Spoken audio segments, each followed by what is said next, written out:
نحمده ونصلي على رسوله الكريم.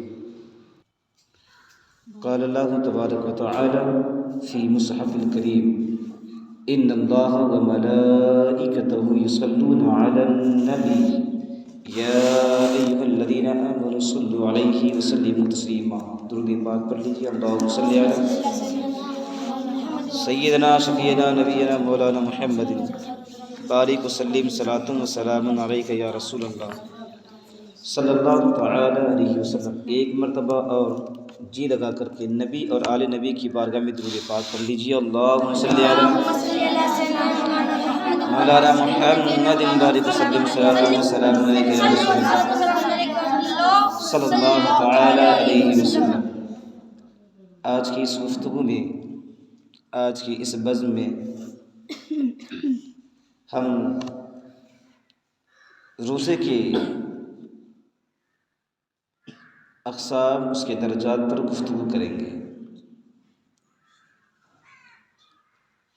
آپ نے گزشتہ بزم میں قرآن و حدیث کی روشنی میں، حدیث پاک کی روشنی میں خاص کر رمضان کے روزے کی فضائل سماعت کی ہے. یہاں سے آج کی 5-10 منٹ کی گفتگو آپ کے علم میں اضافہ کا سبب بنے گا. لہٰذا میں آپ سب سے پہلے گفتگو کے آغاز سے قبل میں سب کے بارگاہ میں اتنا عرض ضرور کر دوں کہ آپ حضرات یہاں بیٹھیں تو آپ بیٹھیں، صرف آپ نہ بیٹھیں بلکہ آپ اپنے ذہن و دماغ کو بھی بیٹھائے رکھیں یہیں پر. ورنہ بسا اوقات ایسا ہوتا ہے کہ آپ یہاں حاضر ہوتے ہیں لیکن آپ کا ذہن کہیں اور چلا جاتا ہے. کون کیا کر رہا ہے، کون کس سے گفتگو کر رہا ہے، ان سب چکر میں آپ نہ پڑیں. اپنے ذہن و فکر کو یہاں رکھیں. میں جو کہہ رہا ہوں میری باتوں پر غور کریں، پھر سنیں. اس کے بعد بات سمجھ میں آئے گی، ورنہ کہیں دقت ہو جائے گی، نہیں سن پائیں گے، باتیں سمجھ میں نہیں آئے گی تو پھر معاملہ گڑبڑ ہو سکتا ہے. تو دوسروں کو نہ دیکھیں، اپنا خیال رکھیں. ہم کیا کر رہے ہیں ہم سنیں. اگر ہم سب اپنے خیال رکھیں گے تو پھر ہم سب کا معاملات درست ہوگا. بات سمجھ آ رہی ہے؟ ہاں. آپ نے متعدد مقامات پر روزوں کے بارے میں سماعت کیے ہوں گے کہ روزہ کیا ہے اور روزے کی تعریف کیا ہے. لیکن یہاں بھی ہم کچھ مسئلے اس کی تعریف کی روشنی میں آپ کے گوشے گزار کرتے ہیں. سب سے پہلی بات دیکھیے، میں ابھی بتایا کہ بات نہیں کیجیے پھر وہی معاملہ ہو جائے. غور سے سنیں گے تو بات سمجھ آئے گی نا، تاکہ مجھے بتانے میں، بیان کرنے میں بھی اچھا لگے گا. لیکن آپ لوگ اگر ایسے ویسے کریں گے تو پھر ذہن میرا کہیں منتشر ہو گیا تو کہیں بتانے کا کچھ اور تو بتا کچھ اور سکتا ہوں. کوئی ٹھیک نہیں ہے. اس لیے آپ ذہن کو حاضر رکھیں. آپ کے ذہن و دماغ کو دیکھ کر کے مجھے بات سمجھ میں آئے گی کہ ہاں آپ یہ سمجھ رہے ہیں، اور مجھے بتانے میں، آپ کو سننے میں، یعنی مجھے سنانے میں اور آپ کو سننے میں اچھا لگے گا.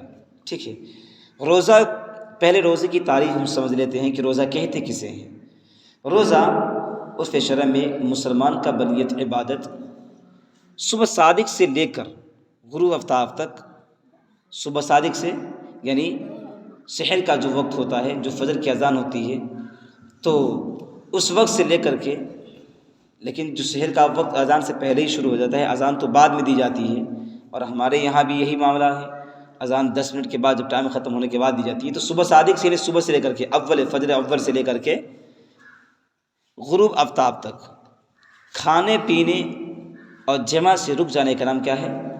روزہ ہے. اور اس کے بعد یہ آپ نے روزے کی تعریف سمجھ لی کہ کھانے پینے اور جمع سے بعض رکنا، رک جانے کا نام کیا ہے؟ روزہ ہے. اب اس میں ایک شرط اور بھی ہے جس میں صاحب بہار رشید نے بیان فرمایا کہ عورت کا حیض و نفاس سے بھی خالی ہونا شرط ہے. یعنی اگر اس ماہ میں ہماری مائیں بہنیں اگر ناپاک ہو جائیں تو اس صورت میں یہ ہے کہ وہ روزہ نہ رکھے، اس کی قضا کرے۔ تو آپ کو روزے کی تعریف سمجھ میں آ گئی؟ روزہ کسے کہتے ہیں؟ کھانے پینے سے رکنے کا نام روزہ ہے، ٹھیک ہے؟ کب سے کب تک؟ کھانے پینے اور جمع سے رکنے کا نام کیا ہے؟ کیا ہے؟ روزہ ہے۔ یہ کب سے رکتے ہیں؟ صبح صادق سے لے کر کے غروب آفتاب تک، یعنی فجر اول سے لے کر کے مغرب کی جو اذان ہوتی ہے اس وقت تک۔ پھر رات میں آپ جو چاہیں سو کھائیں، جو چاہیں سو کریں، آپ کے لیے سب جائز ہے۔ اب دیکھیے، اب روزے کی آپ نے جب تعریف سمجھی تو روزے کے 3 درجہ ہیں۔ کتنے درجے ہیں؟ 3 درجے ہیں اور 5 قسمیں ہیں۔ کتنے قسمیں ہیں؟ 5 قسم ہیں اور 3 درجات ہیں۔ بس یہ 3 درجہ اور 5 قسمیں آپ سن لیجیے، اس کے بعد پھر ہم اپنی گفتگو ختم کریں گے۔ روزہ ایک عام لوگوں کا روزہ ہوتا ہے، دوسرا خاص لوگوں کا روزہ، ایک خاصوں میں سے جو خاص ہوتے ہیں ان کا روزہ۔ اب یہ تینوں کی مطلب کیا ہے؟ عام لوگ کون ہیں، یہ خاص کون ہیں، اور خاصوں میں جو خاص ہے وہ کون ہیں، اور کیا تینوں کے لیے الگ الگ روزے ہیں؟ ہاں، یہ درجے بیان کیے گئے ہیں، یہ درجے بیان کیے گئے ہیں روزے کے۔ کیا بیان کیے گئے ہیں؟ درجہ۔ اول کیا بتایا گیا؟ عام لوگوں کا روزہ۔ کس کا روزہ؟ عام لوگوں کا۔ ہاں ماشاءاللہ، آپ سمجھ رہے ہیں، ایسے آپ سنیں گے تو اچھا لگے گا۔ یہ کیا ہے؟ عام لوگوں کا روزہ کیا ہے؟ کھانے پینے، پیٹ کے لیے روزہ رکھتے ہیں صرف۔ کس کے لیے؟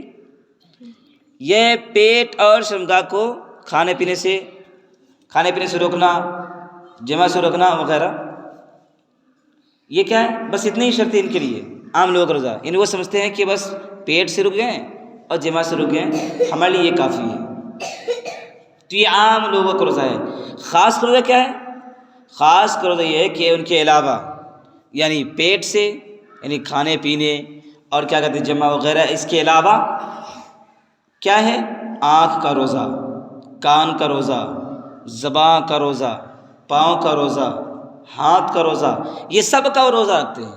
اب آپ کے ذہن میں ایک بات آئی ہوگی کہ آخر ہاتھ کا روزہ، پاؤں کا روزہ یہ سب کیا ہے؟ روزہ تو کھانے پینے کا ہوتا ہے نا، رکنے کا نام، لیکن اس کا ہے نہیں۔ تو میں نے پہلے ہی بتایا کہ درجات بیان کیے گئے ہیں۔ تو ہاتھ کا روزہ، پاؤں کا روزہ کا مطلب یہ ہے کہ یہ انسان ہاتھ سے کبھی غلط کام نہ کرے۔ کیا کرے؟ ہاتھ سے کبھی غلط کام نہ کرے، ہاتھ سے کبھی غلط کام نہ کرے، پاؤں سے کبھی غلط قدم نہ چلے، کبھی غلط قدم نہ چلے، گناہ کی طرف نہ جائے، آنکھ سے گناہ والی چیزوں کو نہ دیکھے، غلط چیزوں کو نہ دیکھے۔ آج ہم کیا کرتے ہیں؟ فلم، ناچ، ڈانس، ڈرامہ وغیرہ سب دیکھتے رہتے ہیں۔ اب ایسا نہیں کہ ظاہر دیکھے سو ہی دیکھے، نہیں، موبائل میں تو پھر وہ بھی گناہ ہوتا ہے۔ اگر ہاں تو ہمیں روزہ کس بات کا رکھنا ہے؟ نہیں، اگر روزہ ہم رکھ رہے ہیں تو ہمیں آنکھ کا بھی روزہ رکھنا چاہیے، زبان کا بھی روزہ رکھنا چاہیے، ہاتھ پاؤں کا بھی روزہ رکھنا چاہیے۔ خالی پیٹ کے لیے روزہ نہیں کہ نہیں کھائیں گے تو ہم روزہ ہے، سمجھ رہے ہیں؟ تو یہ کیا ہے؟ ایک خاص کا روزہ، ایک عام کا روزہ، اور یہ جو رکھتے ہیں یہ خاص لوگ ہوتے ہیں ان کا روزہ۔ چلیے، 2 درجے بیان کر دیے گئے۔ اب تیسرا درجہ یہ ہے کہ خاص الخاص کا روزہ۔ کیا مطلب؟ کہہ رہے ہیں یہ خاص الخاص کا روزہ کا مطلب یہ ہے کہ جمیع ما سوی اللہ سے اپنے کو بالکلیہ جدا کر کے صرف اسی کی طرف متوجہ ہونا، یعنی اللہ کے علاوہ دنیا کے تمام چیزوں کو چھوڑ کر صرف اللہ تبارک و تعالیٰ کی بارگاہ میں حاضر ہونا اور اسی میں لگے رہنا، یعنی ہمیشہ تسبیح و تحلیل میں مصروف رہنا۔ سبحان اللہ، ایسے لوگ اگر روزہ رکھے تو کیا کہنا یار، کتنا اچھا کام ہوگا کہ اگر ہم بھی ایسی روزہ رکھے تو اللہ کے لیے روزہ رکھے اور اللہ کی عبادت کی ہمیشہ تسبیح و تحلیل میں مصروف رہے، مسجدوں میں پڑھے رہیں، مسجدوں میں اعتکاف کی نیت کر کے مسجدوں میں رہیں، قرآن کی تلاوت کرے، یعنی اللہ ہی کی یاد میں رہے، دنیا کے تمام چیزوں کو ترک کرے اللہ کے لیے اللہ کے لیے اللہ اللہ کرتے رہیں، اللہ اللہ کرتے رہیں۔ بات سمجھ آ رہی ہے؟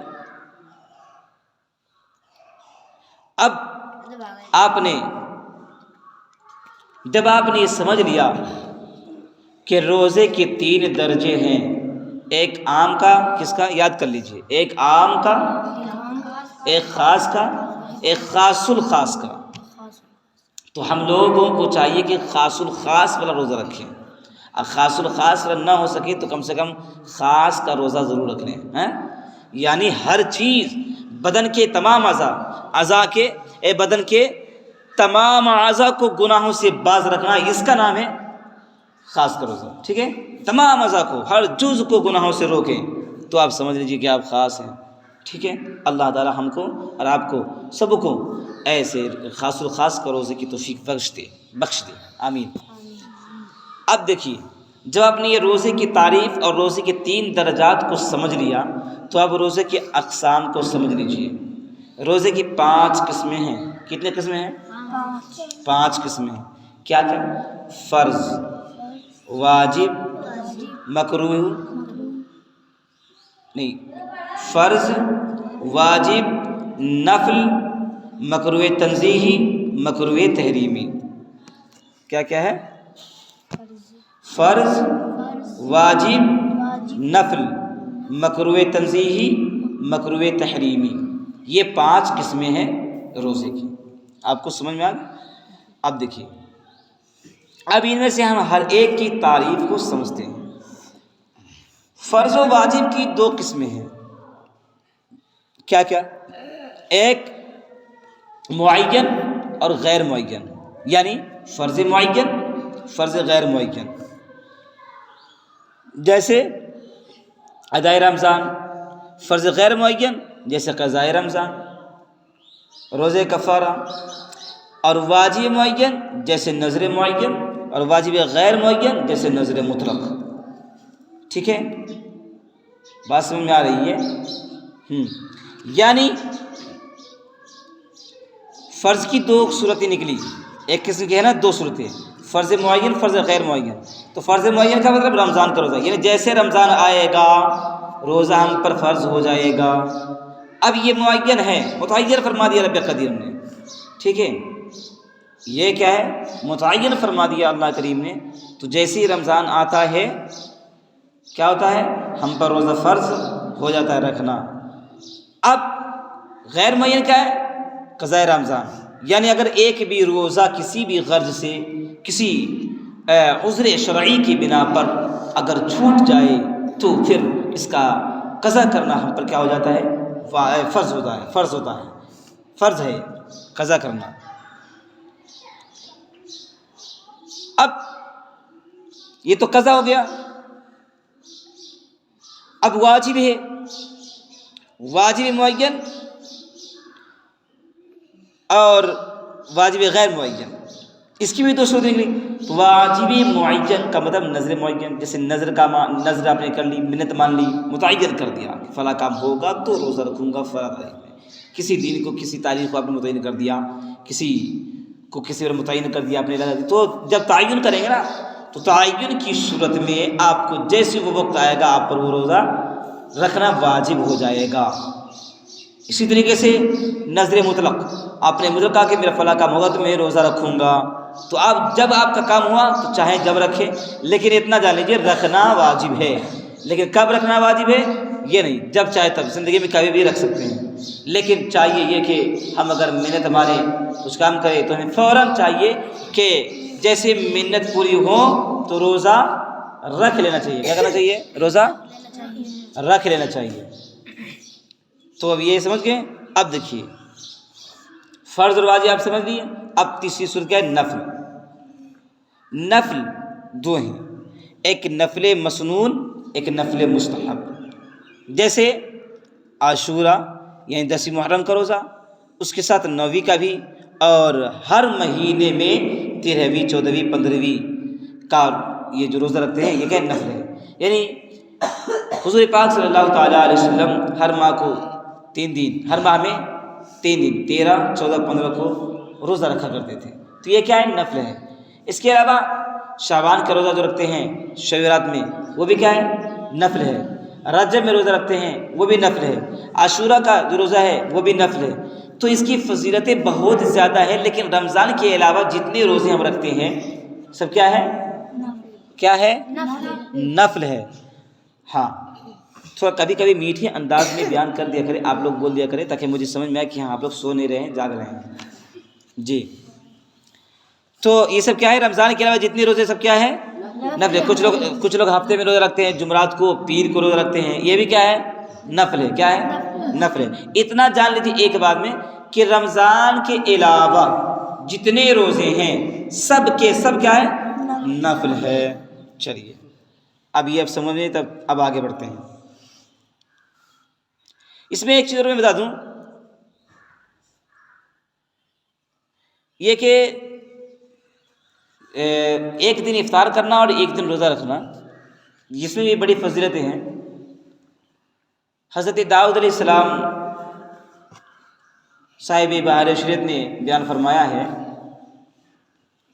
کہ داؤد علیہ السلام ایک دن روزہ رکھا کرتے تھے اور ایک دن افطار کرتے تھے، یعنی آج روزہ ہے، کل افطار، پھر پرسوں روزہ، پھر افطار، تو ایک دن روزہ ایک دن افطار، اس طرح کر کے وہ سال کو گزار لیا کرتے تھے۔ تو اس طریقے سے اگر کوئی روزہ رکھا ہے تو یہ بھی کیا ہے؟ ایسا رکھنا بھی نفل ہے، ثواب ہے اس میں بھی، لیکن نفل ہے۔ ٹھیک ہے، سیدھا ایک جملے میں جیسا کہ میں نے بتا دیا، باتیں سمجھ میں آپ کو آ گئی ہوں گی کہ رمضان المبارک کے علاوہ جتنے روزے ہم رکھتے ہیں سب کی سب کیا ہے؟ نفل ہے۔ سبحان اللہ، آپ کو بات سمجھ میں آ رہی ہے۔ اب یہ رمضان کا روزہ کیا ہے؟ فرض ہے۔ رمضان کا کیا ہے؟ فرض ہے۔ اس کی فرضیت نص قطعی سے ثابت ہے۔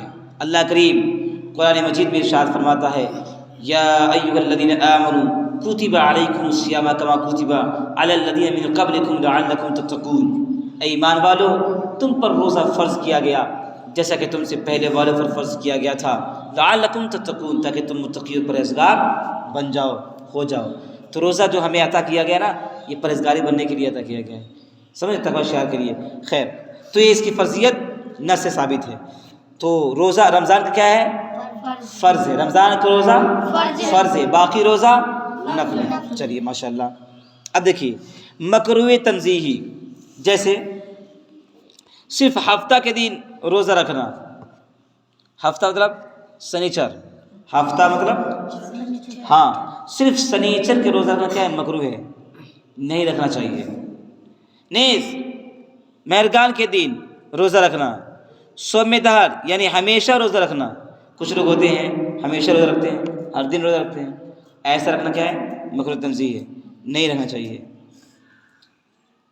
صوم سکوت یعنی ایسا روزہ کہ جس میں کچھ بات نہ کریں، ایسا بھی ہوتا ہے، نہیں رکھنا چاہیے۔ آپ روزہ رکھیں تو روزہ رکھنے سے مراد یہ نہیں کہ آپ نہیں بولے، آپ بولے ہی نہیں۔ ارے کیسی بات بولنے سے منع کیا گیا ہے؟ غلط بات، گالی گلوچ، فحش، بیکار کی باتیں نہیں بولنا چاہیے، ہے نا، گندی باتیں زبان سے نہیں نکالنا چاہیے، ہے نا۔ لیکن یہ کہ ایسا نہیں کہ روزہ ٹوٹ جاتا ہے، نہیں، روزہ نہیں ٹوٹتا ہے، لیکن روزہ مطلب جو ثواب ہونا چاہیے کما کو اس کا وہ ثواب، وہ فضیلت وہ ہم نہیں پاتے ہیں، گندی حرکت کریں گے تو۔ ٹھیک ہے، تو ہمیں چاہیے یہ کہ جب روزہ رکھیں تو کیا کریں؟ گندی حرکت، غلط بات، فحش بات، بیکار بات زبان سے نہ نکالے، نہیں بولنا چاہیے۔ ٹھیک ہے، ہاں۔ صوم وصال کہ روزہ رکھ کر افطار نہ کرے اور دوسرے دن پھر روزہ رکھے، یہ حضور پاک صلی اللہ تعالیٰ علیہ وسلم نے صوم وصال کا روزہ رکھا کرتے تھے۔ صحابہ کرام نے بھی ایسا شروع کر دیا، یعنی کبھی بغیر افطار کیے ہوئے، جیسے آج مطلب نیت کر لیا کہ کل روزہ رکھنا ہے، تو نہیں افطار کیے اور نہیں سحری کھائے، پھر روزہ رکھ لیے، ایسا آدمی زندہ رہ پائے گا؟ مر جائے گا۔ صحابہ کرام کمزور ہونے لگے۔ آقا کریم علیہ السلام نے ارشاد فرمایا، صحابہ ارے مجھے میرے میرا اللہ کھلاتا ہے پلاتا ہے، مجھے میرا اللہ کھلاتا اور پلاتا ہے، تم ایسا نہ کرو، تم میں سے کوئی میری طرح نہیں ہے۔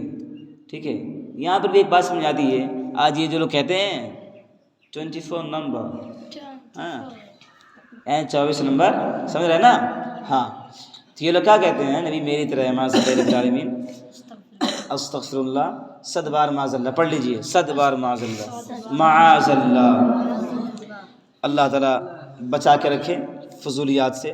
خیر، تو نبی نے فرمایا کہ تم ایسا نہ کرو، منع فرمایا نا کہ تم میری طرح نہیں ہو، مجھے میرا اللہ کھلاتا اور پلاتا ہے۔ تو یہ سب کیا ہے؟ مکروہ تنزیہ ہے، مطلب اس سے بچنا چاہیے، ایسا نہیں کرنا چاہیے۔ چلیے اب دیکھیے مکروہ تحریمی، یہ مکروہ تحریمی بالمقابل حرام کے ہوتے ہیں، ٹھیک ہے۔ اب مکروہ تحریمی کب ہے؟ جیسے عید اور ایام تشریق کے روزے، عید کا دن کے روزہ، عید کے دن روزہ رکھنا چاہیے؟ نہیں رکھنا چاہیے، مکروہ تحریمی ہے، گناہ ہوگا رکھیں گے تو۔ ہاں کیوں رکھیں گے بھائی؟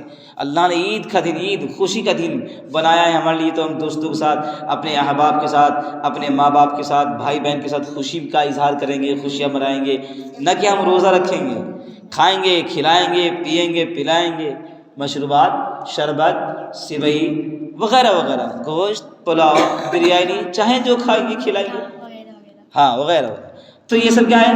خوشی مناتے ہیں نا ہم لوگ، قسم قسم کے غذا، طعام، خورد کا اہتمام کرتے ہیں، یعنی کھانا اور پانی کا، خورد و نوش کہتے ہیں کھانا پانی کو، کھانا پانی کا اہتمام کرتے ہیں، اور پھر خود کھاتے بھی ہیں، اپنے پڑوسیوں کو بھی کھلاتے ہیں، اپنے دوستوں کو بھی کھلاتے ہیں، سب کو کھلاتے ہیں، بلاتے ہیں، دعوت کرتے ہیں اور خوشی کا اظہار کرتے ہیں۔ لہٰذا عید کے دن روزہ رکھنا مکروہ تحریمی ہے، اور عید سے مراد عیدین ہے، یعنی عید کا دن بھی ہے، بقرعید کے دن بھی۔ اب بقرعید کے تینوں دن ایام تشریق جسے کہتے ہیں، ہاں ایام تشریق، تو وہ 3 دن ادھر اور 1 دن یہ، ان دنوں میں کیا روزہ رکھنا مکروہ تحریمی ہے۔ تو اب آپ کو بات سمجھ میں آ گئی، روزہ کی تعریف آپ نے سمجھ لی، روزے کے درجات کو آپ نے سمجھ لیا، روزے کے اقسام کو آپ نے سمجھ لیا۔ تو اب یہاں پر ہم اپنی گفتگو کو ختم کرتے ہیں، اللہ کی بارگاہ میں دعا کرتے ہیں کہ مولا تعالیٰ ہم سبوں کو صحیح طور سے مسائل شریعہ کی سمجھ عطا فرمائے، اور ہمیشہ نیک کام کرنے کی توفیق فرمائے، ہم سب کی ایمان کی حفاظت فرمائے، ایمان پر خاتمہ نصیب فرمائے، آمین یا رب العالمین، وما علینا الا البلاغ۔ السلام علیکم۔